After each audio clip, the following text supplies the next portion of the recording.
Hey, we've had some friends who've asked us, how do you tie a mid-Victorian bonnet and make it look nice with that nice big puffy bow that you see in all of the old photographs?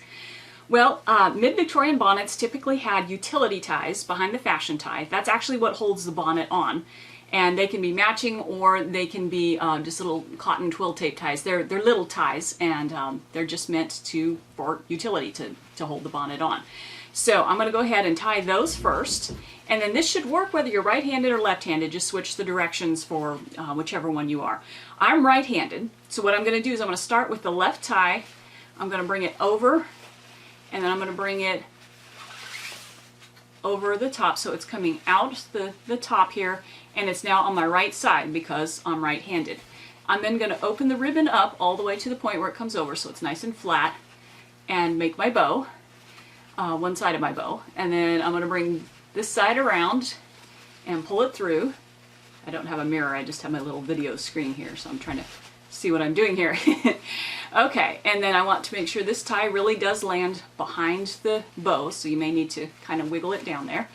And then at that point, you just want to fluff the bow so that it looks nice and flat and puffy and even.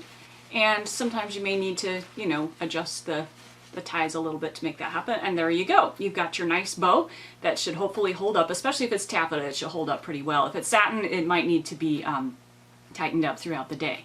Now, there's another method that Victorians use to have a perfect bow on their bonnets, and I'm going to show you that with a different bonnet. So I'm going to take this one off, and I'm going to show you on this bonnet here.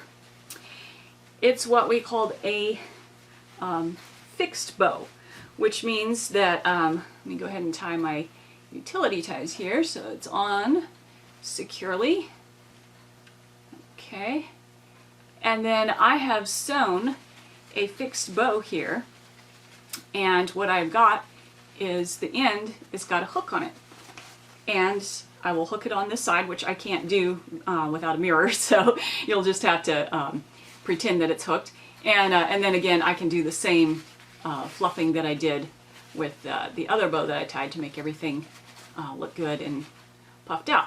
And then that way I don't have to tie the bow every time. It's already tied, I'm just hooking. And that is kosher. We do have some original Victorian bonnets that have that method of doing it. So it's just the back of the bow is then hooked onto the side of the bonnet. So there you go. That's how you tie a mid-Victorian bonnet.